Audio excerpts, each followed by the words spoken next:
స్పష్టమైన మెజార్టీతో అధికారంలోకి వచ్చిన కాంగ్రెస్, స్వయంకృత అపరాధంతో ఓటమి పాలైన బీఆర్ఎస్, కేంద్రంలో అధికారంలో ఉన్న బీజేపీ, మూడు పార్టీలకు పార్లమెంట్ ఎన్నికలు ప్రతిష్టాత్మకంగా మారాయి. ఈ ఎన్నికల్లో గెలుపు కోసం ప్రధాన పార్టీలన్నీ పావులు కదుపుతున్నాయి. రాష్ట్ర వ్యాప్తంగా 17 స్థానాల్లో గెలిపే లక్ష్యంగా కసరత్తు చేస్తున్నాయి. ఇందులో కరీంనగర్ పార్లమెంట్ నియోజకవర్గంలో ప్రధాన పార్టీల వ్యూహంపై అమ్మా న్యూస్ స్పెషల్ స్టోరీ.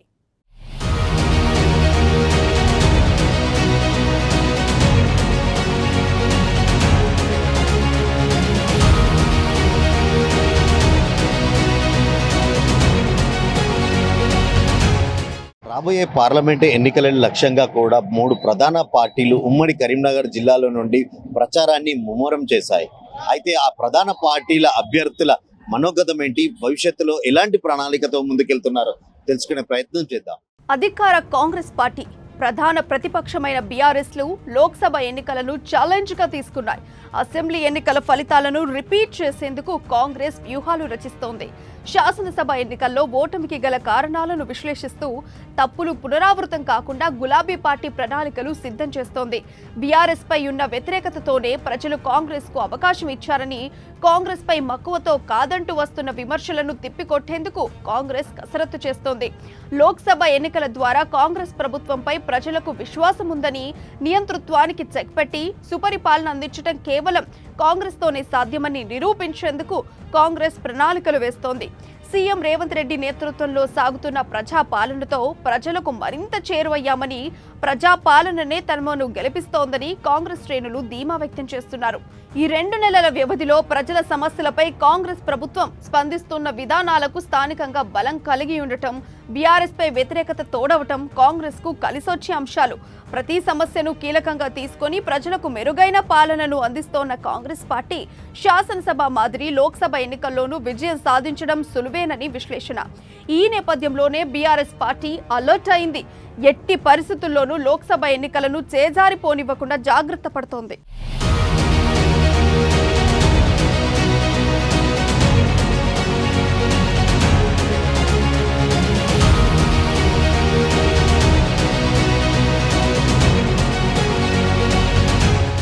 ఎన్నికల వ్యూహంలో భాగంగా గులాబీ అధిష్టానం క్షేత్రస్థాయిలో సమీక్షలు నిర్వహిస్తోంది. రోజుకో పార్లమెంటు నియోజకవర్గం చొప్పున ఎమ్మెల్యేలు, మాజీ ఎమ్మెల్యేలు, ఎమ్మెల్సీలు సహా నియోజకవర్గ స్థాయి నేతలతో రివ్యూ చేస్తూ గ్రామీణ స్థాయిలో పార్టీని బలోపేతం చేస్తోంది. ఆదిలాబాద్ జిల్లా నుంచి మొదలైన సమీక్ష సమావేశాల్లో అభ్యర్థుల ఎంపిక, జిల్లా నాయకుల్లో సఖ్యత కొరవడం, ప్రజా వ్యతిరేకత, దుష్ప్రచారాన్ని తిప్పికొట్టడం సహా అన్ని అంశాలపై అధిష్టానం దిశానిర్దేశం చేస్తోంది. అయితే కరీంనగర్ పార్లమెంట్ స్థానాన్ని కీలకంగా తీసుకున్న బీఆర్ఎస్ పెద్దలు ఇప్పటికే జిల్లా నాయకులతో సమావేశమై సూచనలు, సలహాలిచ్చారు. ఉమ్మడి కరీంనగర్ జిల్లాలో 2018 ఎన్నికల్లో మంతని మినహా అన్ని నియోజకవర్గాల్లోనూ బీఆర్ఎస్ విజయం సాధించింది. 2024 ఎన్నికల నాటికి మాత్రం అది తారుమారయింది. బీఆర్ఎస్ పార్టీని 3-4 స్థానాలకే పరిమితం చేసింది కాంగ్రెస్. ఈ నేపథ్యంలో తిరిగి జిల్లాపై పట్టు సాధించి కరీంనగర్ లోక్సభ స్థానాన్ని కైవసం చేసుకోవాలని బీఆర్ఎస్ ఉవ్విళ్లూరుతోంది.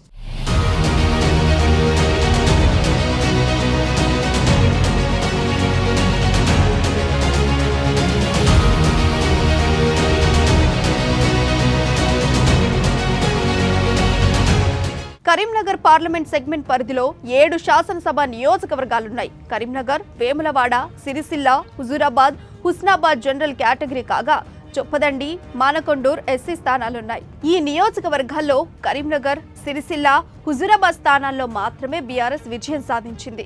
మిగతా 4 కాంగ్రెస్ పార్టీ తన ఖాతాలో వేసుకుంది. ఈ 7 స్థానాల్లో చూసుకుంటే లోక్సభ ఎన్నికల ఫలితాలను నిర్దేశించేది పురుష ఓటర్లే. కరీంనగర్ పార్లమెంట్ సెగ్మెంట్లలో మొత్తం 15,50,810 మంది ఓటర్లున్నారు. అందులో 50.13% పురుషుల ఓట్లు 7,77,421 ఓట్లుండగా 49.86%తో 7,73,233 మంది మహిళా ఓటర్లున్నారు.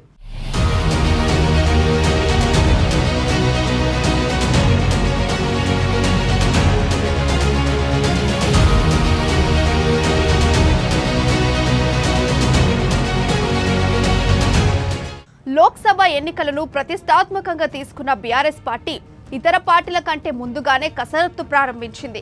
గత నెల 24న ఉమ్మడి జిల్లా సోషల్ మీడియా వారియర్స్ మీటింగ్ నిర్వహించిన బీఆర్ఎస్ నియోజకవర్గ స్థాయి మీటింగులు కూడా నిర్వహిస్తోంది.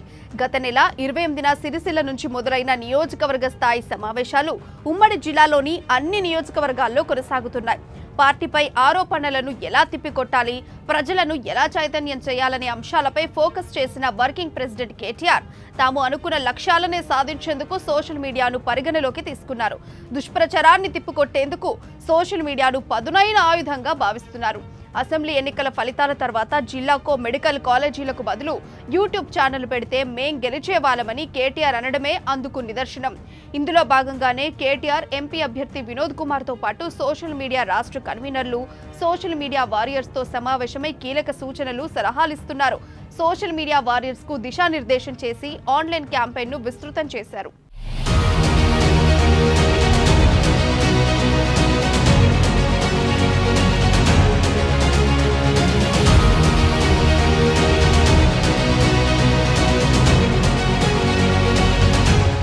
ఉమ్మడి కరీంనగర్ జిల్లాలో అత్యధిక సభ్యత్వాలు కలిగిన ఏకైక పార్టీ బీఆర్ఎస్.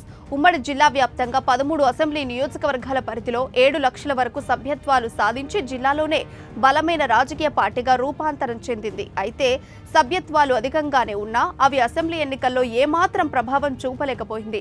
గ్రామాన పార్టీ బలంగా ఉందని భావించిన బీఆర్ఎస్ అధినాయకత్వానికి అసెంబ్లీ ఎన్నికల ఫలితాలు గట్టి షాక్ ఇచ్చాయి.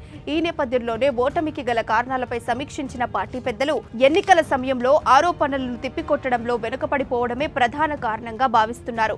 ఇది లోక్సభ ఎన్నికల్లో రిపీట్ అవ్వకుండా సోషల్ మీడియా వేదికగా ప్రత్యర్థులను తిప్పికొట్టే ప్రయత్నాలు మొదలుపెట్టారు. పార్టీ పెద్దల డైరెక్షన్ లో కరీంనగర్ పార్లమెంట్ అభ్యర్థి వినోద్ కుమార్ గెలుపు కోసం గ్రామాన విస్తృతంగా ప్రచారం నిర్వహించేందుకు బీఆర్ఎస్ జిల్లా శ్రేణులు సిద్ధమవుతున్నారు. అసెంబ్లీ ఎన్నికల్లో కాంగ్రెస్, బీజేపీలు దుష్ప్రచారం చేసి ఎన్నికల్లో గెలుపొందాయని, ఈసారి అలా జరగకుండా ప్రజలను మరింత చైతన్యవంతం చేస్తామని ధీమాగా చెబుతున్నారు.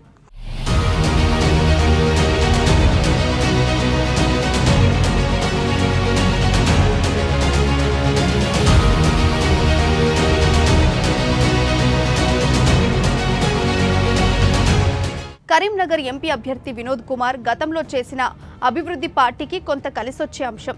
2014 నుంచి 19 వరకు ఎంపీగా వినోద్ కుమార్ హయాంలో కరీంనగర్కు స్మార్ట్ సిటీ హోదా, Manoharabad to Kothapalli railway line, పలు జాతీయ రహదారులు మంజూరయ్యాయి. కానీ 2019లో బండి సంజయ్ ఎంపీగా గెలిచిన తర్వాత నియోజకవర్గ అభివృద్ధిని పట్టించుకోలేదని, ఎంతసేపు మతం పేరిట రాజకీయాలు చేసి ఎన్నికల్లో లబ్ధి పొందాలని చూశారే తప్ప కరీంనగర్కు కేంద్రం నుంచి నయా పైసా తీసుకురాలేదని బీఆర్ఎస్ శ్రేణులు ఆరోపిస్తున్నారు.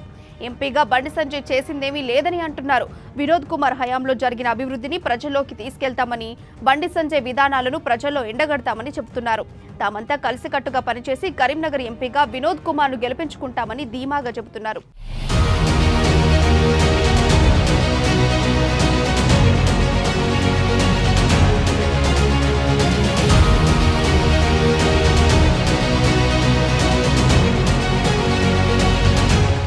ఇక కాంగ్రెస్ పార్టీ విషయానికి వస్తే గతంలో కరీంనగర్ పార్లమెంటు సభ్యులుగా ఉన్న పొన్నం ప్రభాకర్ ఇప్పుడు రాష్ట్ర మంత్రిగా కొనసాగుతున్నారు.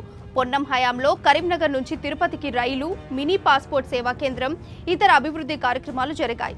మెడికల్ కళాశాల సాధన కోసం ప్రభాకర్ అప్పట్లో ఆమరణ నిరాహార దీక్షకు సైతం దిగారు. పార్లమెంటులో తెలంగాణ రాష్ట్రం కోసం తన గళాన్ని వినిపించారు. అయితే గత అసెంబ్లీ ఎన్నికల్లో హుస్నాబాద్ నియోజకవర్గం నుంచి పోటీ చేసి గెలుపొందిన పొన్నం తెలంగాణ కేబినెట్లో చోటు దక్కించుకున్నారు. ప్రస్తుతం ఆయన రవాణా శాఖతో పాటు బీసీ సంక్షేమ శాఖ మంత్రిగా బాధ్యతలు స్వీకరిస్తున్నారు. పొన్నం అసెంబ్లీకి ఎన్నికవడంతో కరీంనగర్ నుంచి లోక్సభకు పోటీ చేసేందుకు కాంగ్రెస్ లో ఆశావాహులు క్యూ కడుతున్నారు. రాష్ట్రంలో కాంగ్రెస్ పార్టీ అధికారంలోకి వచ్చిన నాటి నుంచి ఇప్పటి వరకు అమలైన హామీలను ప్రజల్లోకి తీసుకెళ్తూ లోక్సభ ఎన్నికల్లో విజయం సాధించేందుకు ప్రయత్నాలు చేస్తున్నారు. గతంలో పొన్నం ప్రభాకర్ గారు పార్లమెంటు సభ్యునిగా చెప్తా ఉంటే చాంతాడంత లిస్టు ఉన్నది. కేంద్రీయ విద్యాలయాలు కావచ్చు, అదేవిధంగా తిరుపతికి రైలు కావచ్చు, జేఎన్ఎం బస్సులు, సిటీ బస్సులు కావచ్చు, అదేవిధంగా ఇవన్నిటిని కూడా పాస్పోర్ట్ ఆఫీస్ కావచ్చు, ఇట్లా చెప్పుకుంటూ పోతే మరి ఎన్నో అభివృద్ధి కార్యక్రమాలు చేసినటువంటి గత ఎంపీ, కాంగ్రెస్ పార్టీకి సంబంధించినటువంటి ఎంపీలు చేసినటువంటి ఘనత కాంగ్రెస్ పార్టీ. ఇవాళ గతంలో వినోద్ కుమార్ ఎంపీగా ఏమన్నా ఒక్కటి చెప్పుకుందామంటే ఒక్కటి కూడా లేనటువంటి పరిస్థితులలో గతంలో ఏదైతే అండర్ గ్రౌండ్ డ్రైనేజ్ 2004 తర్వాత అండర్ గ్రౌండ్ డ్రైనేజ్ నిర్మాణం ఉండడం వల్ల స్మార్ట్ సిటీకి అర్హత పొందడం జరిగింది. అది కూడా హైదరాబాద్కు సంబంధించినటువంటి దాన్ని కరీంనగర్కు ఆ రోజు స్మార్ట్ సిటీ ట్రాన్స్ఫర్ బదిలీ చేస్తే ఇక్కడ దీనికి అర్హత ఉన్నది కాబట్టి బదిలీ చేసే అవకాశం లభించింది.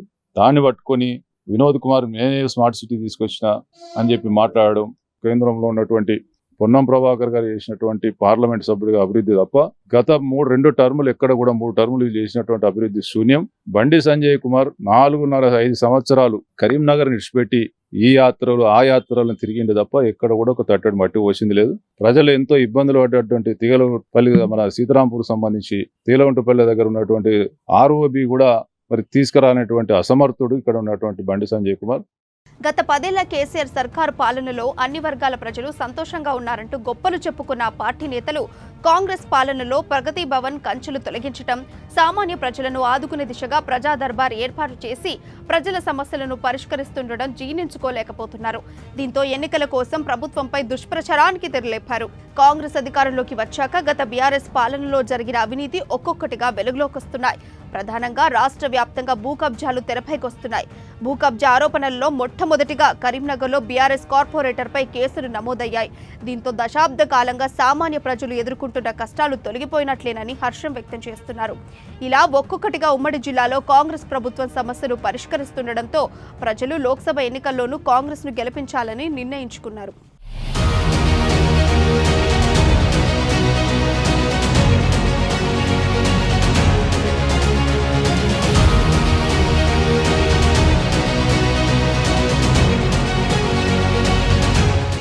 ఈసారి కూడా బీజేపీ తరపున లోక్సభకు పోటీ చేసేందుకు బండి సంజయ్ సన్నద్ధమయ్యారు. అయితే బండి సంజయ్ విధానాలతోనే అసెంబ్లీ ఎన్నికల్లో ఓడిపోయామని భావిస్తున్న జిల్లా బీజేపీ నేతలు లోక్సభ ఎన్నికల్లో బండికి కాకుండా వేరే ఎవరికైనా అవకాశం ఇవ్వాలని పట్టుపడుతున్నారు. పార్టీ సీనియర్లలో ఎవరిని నిలబెట్టినా గెలిపించుకుంటామని చెబుతున్నారు. అయితే అధిష్టానం మాత్రం బండి వైపు మొగ్గు చూపుతున్నట్లు తెలుస్తోంది. దీంతో బండి సంజయ్ లోక్సభ ఎన్నికలకు రెడీ అవుతున్నారు.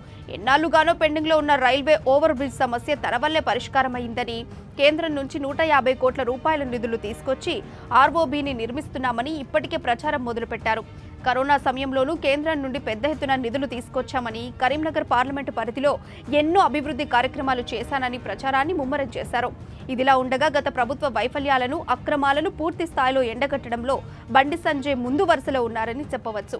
ఇవన్నీ ఒక ఎత్తు అయితే అయోధ్యలో రామమందిర నిర్మాణం మరొక ఎత్తు. అయోధ్యలో రామమందిర నిర్మాణం తమ ప్రభుత్వం ఘనతేనని బండి సంజయ్ ప్రచారం మొదలుపెట్టారు. ఈ పరిణామాల దృష్ట్యా బండి సంజయ్ గెలుపవకాశాలు కూడా పుష్కలంగా కనిపిస్తున్నాయి. బండి సంజయ్ని గెలిపించి కరీంనగర్ ఎంపీ సీటును కైవసం చేసుకోవటమే లక్ష్యంగా కాషాయ సైన్యం సైతం రంగంలోకి దిగింది.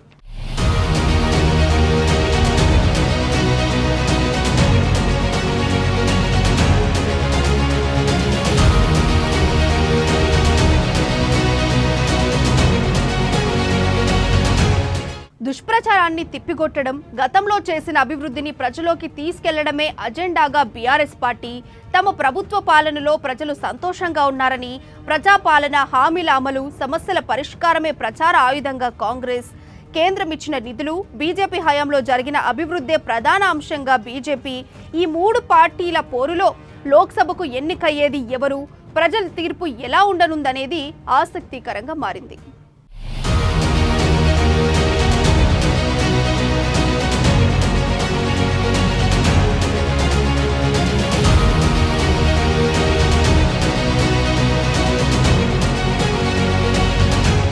గత అసెంబ్లీ ఎన్నికలలో కరీంనగర్ జిల్లాలలో ప్రతివ్యూహాలు ప్రధాన పార్టీల అభ్యర్థుల గెలుపోటములకు కారణాలు బేరీజు చేసుకుంటూ కూడా రాబోయే పార్లమెంటు ఎన్నికలకు సిద్ధమవుతున్నారని చెప్పవచ్చు. అయితే ఏది ఏమైనప్పటికీ కూడా రాబోయే పార్లమెంటు ఎన్నికలు ప్రధాన పార్టీ అభ్యర్థులకు కీలకంగా మారనున్నాయి. కెమెరా పర్సన్ అరుణ్తో శ్రీకాంత్, అమ్మా న్యూస్, కరీంనగర్.